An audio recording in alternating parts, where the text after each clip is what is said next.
Deus é seu Pai. A gente vai discutir como a gente começou na semana passada. Eu acho que foi bom daquela maneira, né? A gente, todo mundo participando. É melhor do que eu só falando, né? Cada um lê um trecho, né? Hein? Cada um versículo, né? Eu vou só fazer a introdução e a gente lê o texto e aí vamos discutir o texto. Porque há coisas interessantes. Vocês sabem quantas vezes a Bíblia fala que Deus é seu Pai no Novo Testamento? Vocês têm ideia? Quantas vezes a Bíblia diz Deus é seu Pai? 130 vezes. Olha que coisa interessante, né?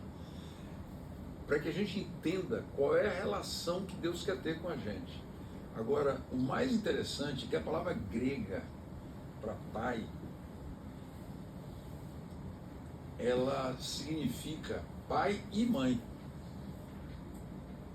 Então Deus é seu pai no sentido genérico, pai e mãe. Né? Para demonstrar mais cuidado, de fato, com a gente, né? Quando a gente está cheio de problemas difíceis, a gente está cheio de alegria, nada melhor do que repartir com o pai da gente, né? Eu tinha o costume de visitar meu pai todos os dias, às vezes de manhã e de tarde, já na velhice dele, né? E é tão bom repartir as alegrias com o pai. Eu não levava as tristezas para ele, porque, por causa da idade, ele tinha problema de pressão alta, né? Mas as alegrias eu levava e repartia com ele, né? Deus é nosso Pai, primeiro porque Ele nos criou, depois porque Ele nos mantém. Nós existimos porque Ele permite que a gente exista, né? Porque nós usamos uma parte dele, que é o fôlego da vida, né? Ele nos resgatou também, porque todos estávamos condenados a morrer eternamente, mas o salário do pecado é a morte. Ele veio e morreu no lugar da gente, né? Pagou o preço da transgressão. Ninguém precisa morrer, não. Ele morreu no nosso lugar. Ele nos ama, Ele nos protege, Ele nos sustenta. E uma coisa interessante, a gente precisa ter a consciência de que fazemos parte da família de Deus. Isso é outra coisa muito importante. Ele conhece todas as necessidades da gente, todas. E Ele não nos deixa sozinhos. É impressionante quantas vezes, quantas dezenas, centenas de vezes eu estou com um problema sério, eu vou a Ele. Às vezes Ele não resolve, mas Ele me dá paz para enfrentar o problema. Eu não tenho como não crer nesse Pai que cuida da gente. Não tenho, porque Ele cuida de mim. E todos aqueles que se voltam para Ele, Ele cuida. Deus não é um Pai que ame mais a um do que o outro. Ele ama todos igualmente. Não é? A gente só precisa aprender a ter confiança absoluta nele. Há uma história na Bíblia que a gente conhece, a história de Abraão, né? Deus pede Isaac e ele vai oferecer Isaac. Confiança absoluta. Deus um dia disse a ele: de Isaac virá a tua descendência e ela será como a areia do mar. Vejo que até hoje a descendência judaica é tão grande, né? Por exemplo, as famílias Oliveira, Santana, tudo é descendente judaico. Vários de sobrenomes no Brasil são de origem judaica. Citei 2 exemplos, mas são vários. Eles são como a areia do mar, tá? Os filhos de Isaac. E Deus disse: ofereça seu filho. E ele não matou o filho porque o anjo segurou o braço dele. Porque ele tinha certeza que Deus ressuscitaria Isaac. Olha que confiança. É isso que a gente precisa ter, gente. E é isso que às vezes falta a gente. Há uma história na Bíblia, especialmente a parte final dessa história, humana, para a gente entender essa relação. Vamos abrir a Bíblia? Lucas capítulo 15. Na minha Bíblia é página 696. Quem tem a Bíblia página seguida 696. Me parece que a outra é Novo Testamento, página 66. Lucas capítulo 15.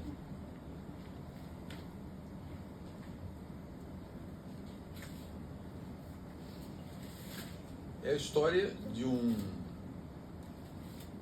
jovem que fez tudo errado. Mas a gente vai ver que o amor do pai ficou inalterado. Com tudo errado que ele fez. Vamos ver?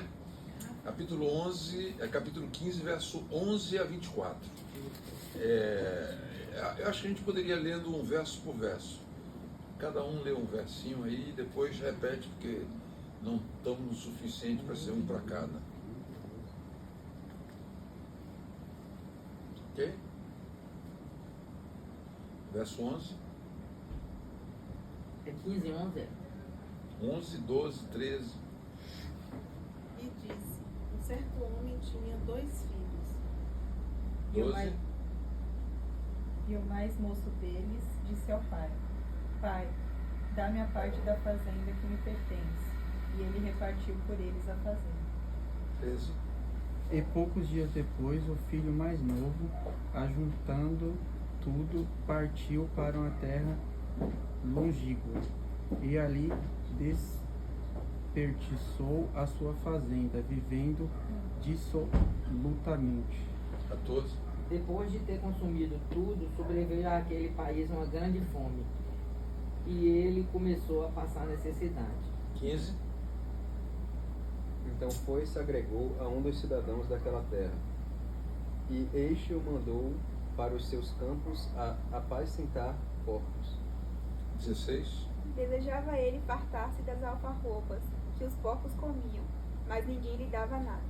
17. E, tornando-se em si, disse: quantos jornaleiros de meu pai têm abundância de pão, e eu aqui pereço de fome. 18. Levantar-me-ei, irei ter com meu pai, e pedir-lhe-ei: Pai, pequei contra o céu e perante ti. Segue. Já não sou digno de ser chamado teu filho. Faze-me como um de teus jornaleiros. 20. E levantando-se, foi para o seu pai. E quando ainda estava longe, viu o seu pai e se moveu de íntima compaixão. E correndo, lançou-se-lhe ao pescoço e o beijou. 21. E o filho lhe disse: Pai, pequei contra o céu e perante a ti, e já não sou digno de ser chamado teu filho. 22. O pai, porém, disse aos seus servos: Trazei depressa a melhor roupa e vestiu com ela, e pondei-lhe um anel na mão e sandálias nos pés. Vamos fazer uma análise. Eu vou fazer umas perguntas dentro disso aí para vocês responderem. Por exemplo, é lícito o filho pegar a herança antes que o pai morra? Não, Não, não é normal. não é. Em outras palavras, ele disse ao pai o quê? É o que você morre. Eu quero que você morra. Não.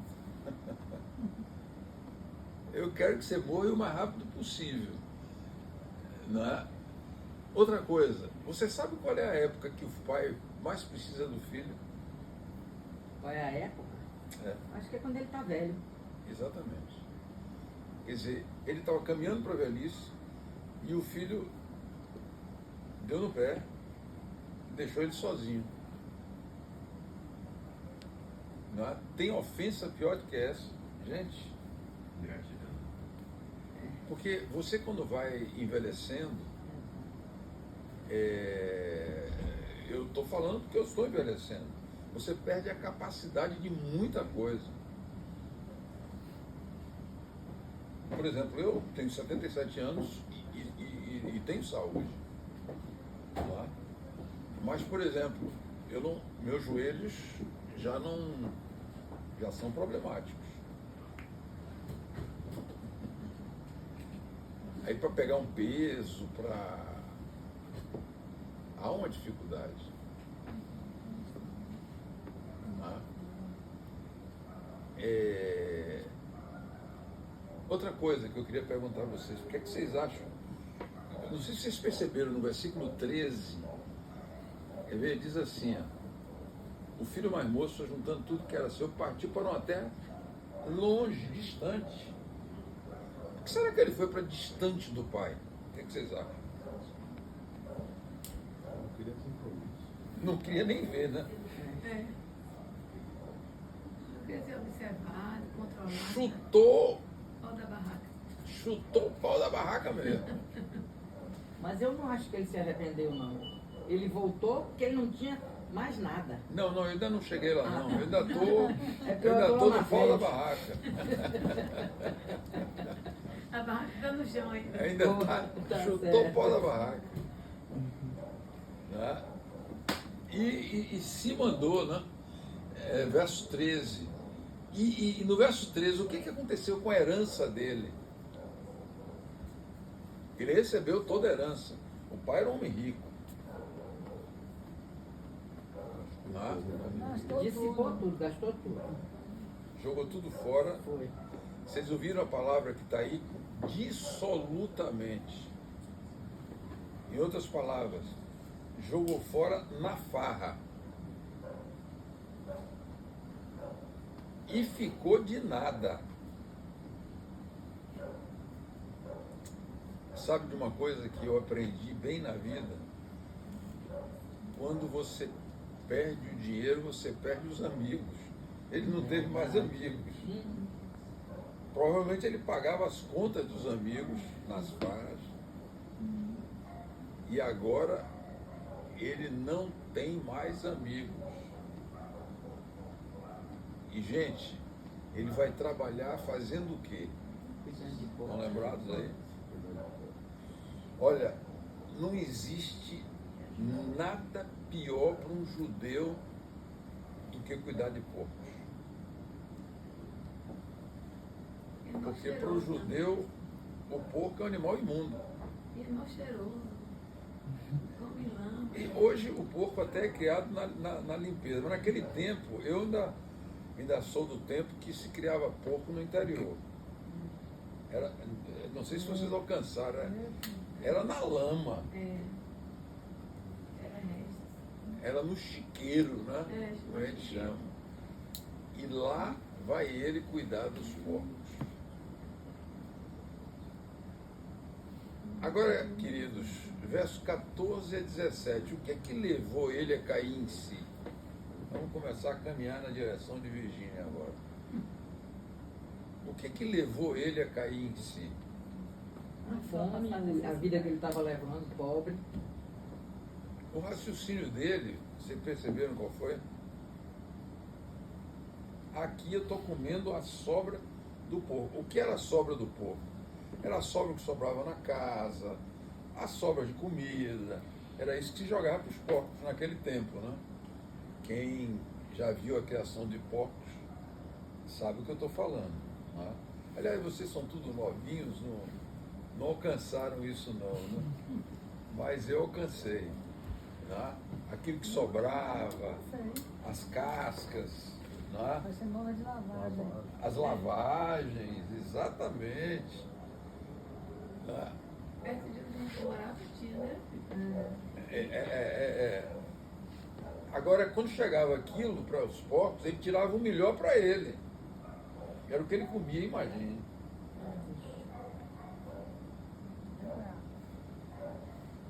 Se arrependeu de ter jogado tão rápido. Isso é que levou ele a cair em si.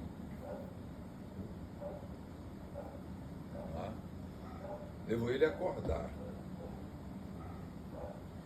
eu preciso. Eu não tenho condições, e aqui vem um ponto, Virgínia, que eu acho que houve arrependimento, porque ele não pensou em voltar como filho. Ele pensou em voltar como empregado. Ele não merecia. Como? Empregado. Como empregado. Porque ele sabia que os empregados do pai passavam melhor do que ele. Muito melhor, que comia comida. Então, eu não mereço.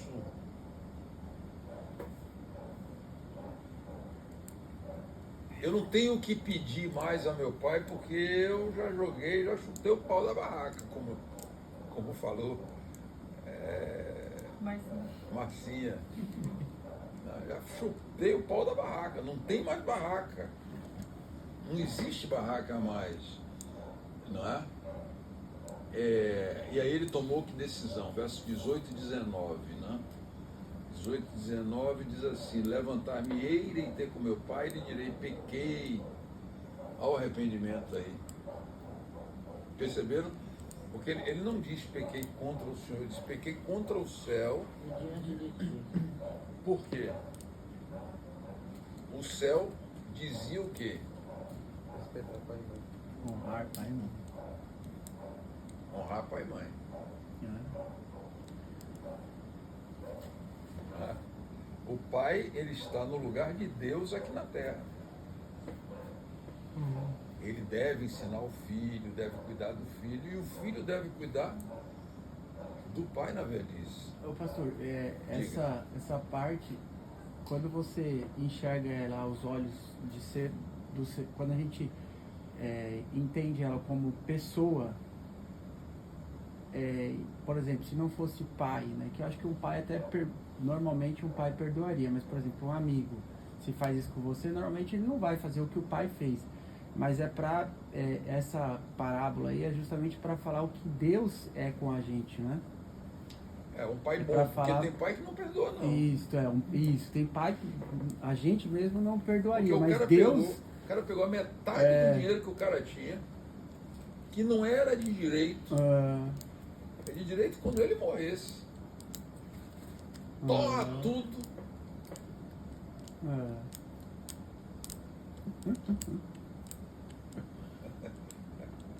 Parada, não é? E aí ele diz ao pai, eu vou dizer ao meu pai, já não sou digno de ser chamado teu filho, trata-me como um trabalhador. Aí você vê o arrependimento dele. Porque se ele não tivesse arrependido, ele voltava de nariz em pé. Ele voltou com o narizinho bem baixinho. Agora, queridos, Deus é nosso Pai.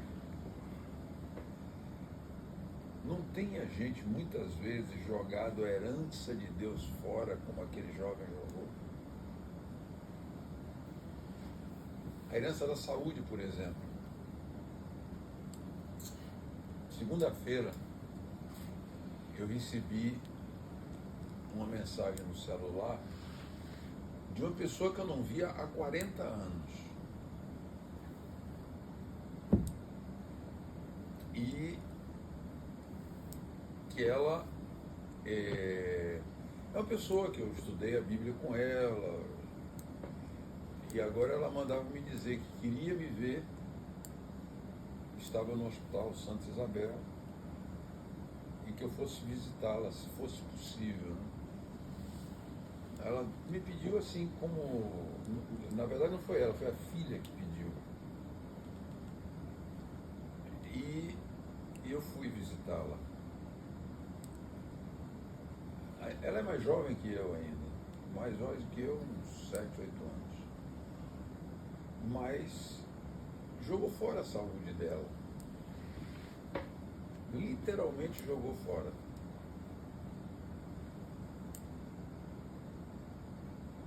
A gente precisa ter cuidado, porque a gente muitas vezes está jogando a herança de Deus fora,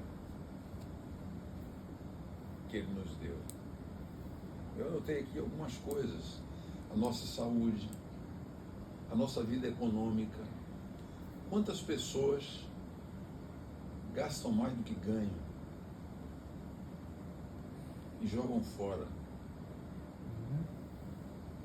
a bênção que Deus deu? Não é? Jogam fora a vida espiritual. É uma coisa interessante, por exemplo, a verdadeira alegria na vida é quando você está com a vida espiritual em dia. Quando eu falo vida espiritual, é você e seu Deus.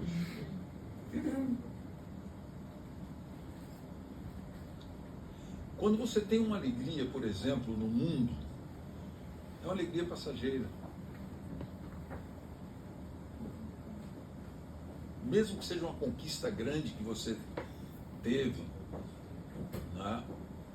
Quando você conquistou alguma coisa grande, é passageiro.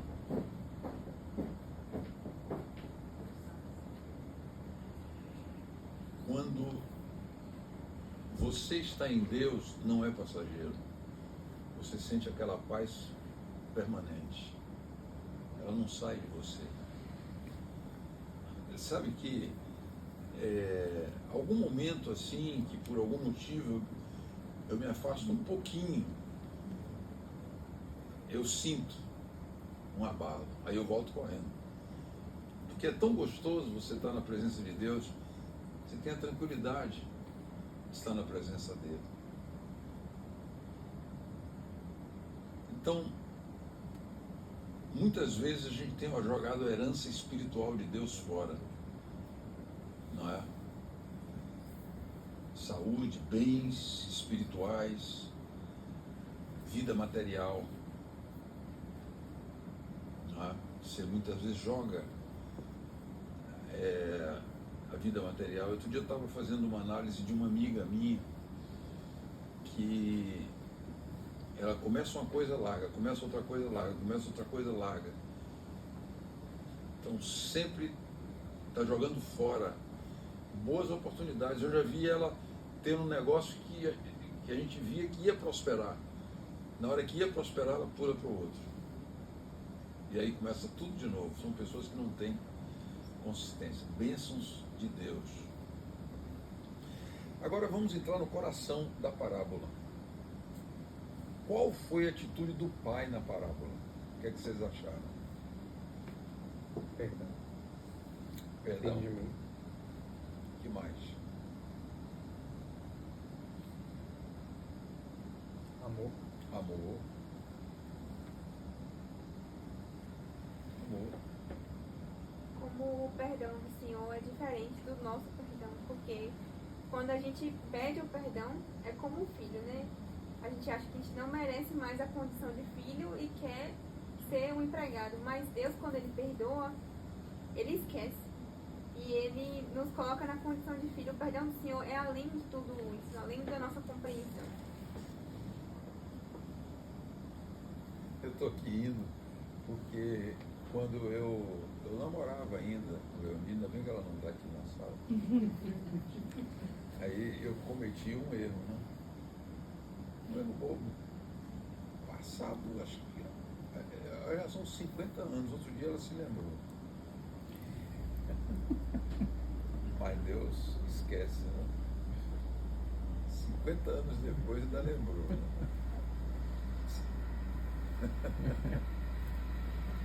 Mas Deus esquece.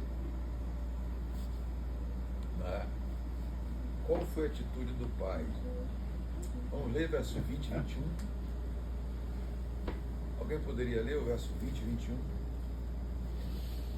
Levantando-se, foi para seu pai, e quando ainda estava longe, viu o seu pai, e se moveu de íntima compaixão, e correndo lançou-se-lhe ao pescoço e o beijou. E o filho lhe disse: Pai, pequei contra o céu e perante a ti, e já não sou digno de ser chamado teu filho. Vocês perceberam? Movido de quê?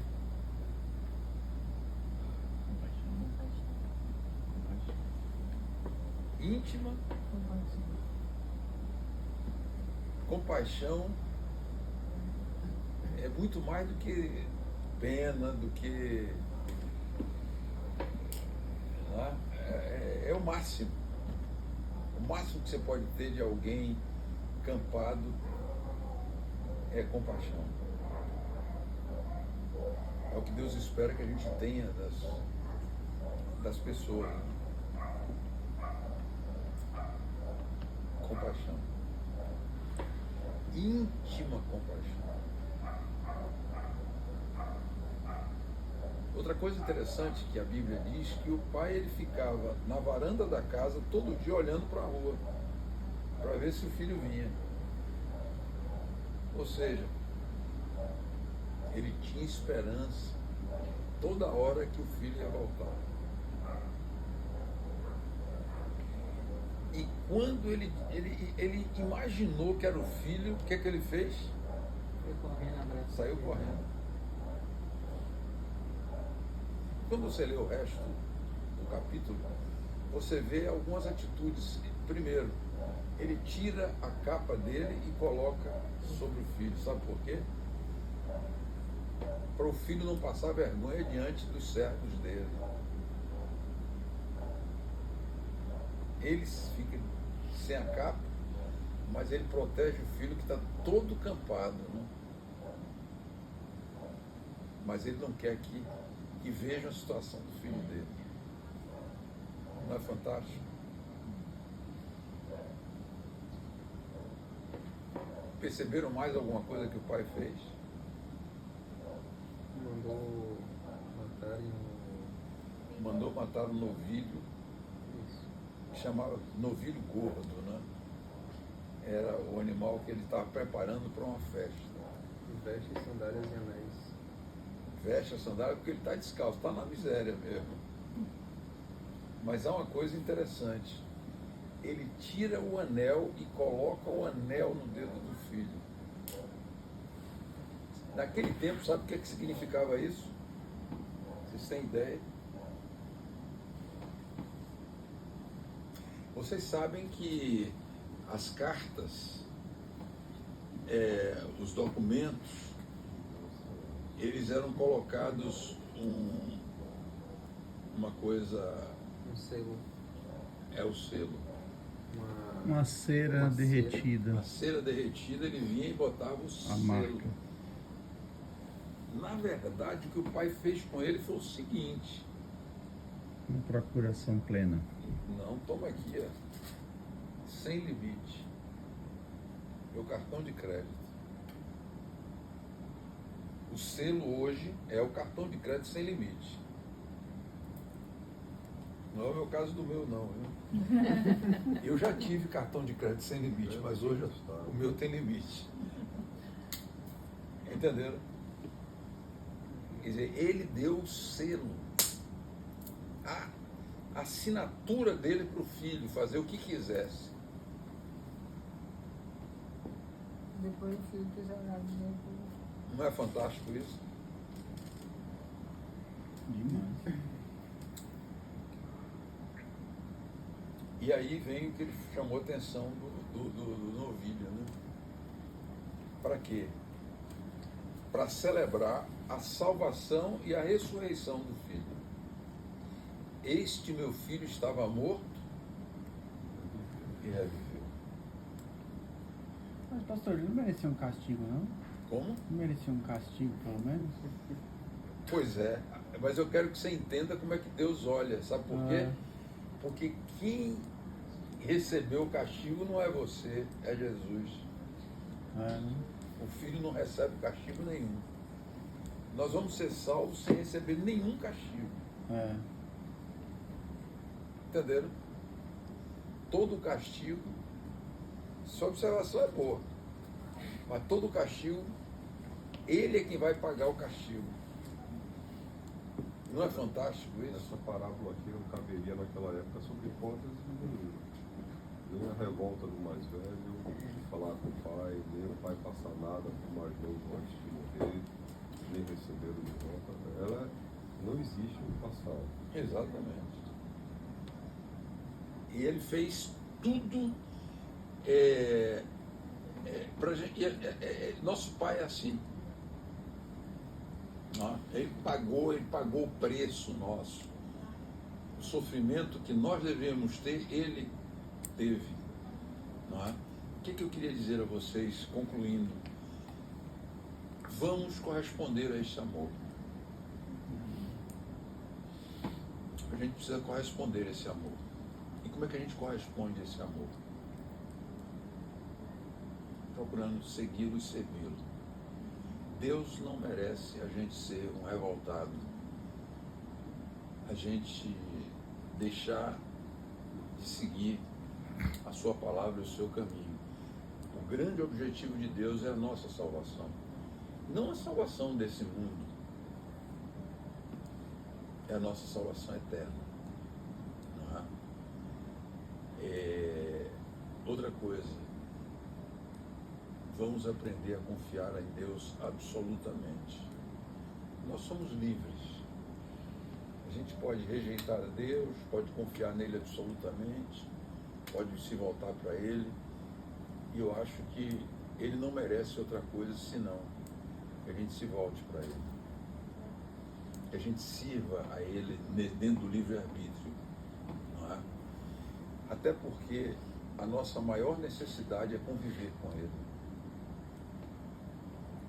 Quando a gente não convive com Deus, é como se uma parte nossa ficasse de fora. Você não se sente pleno. A plenitude da felicidade só quando você serve a Deus. Fora de Deus, a gente é meio termo. A gente não é feliz. A gente tem momentos de felicidade. Mas a felicidade plena é quando a gente serve a Deus.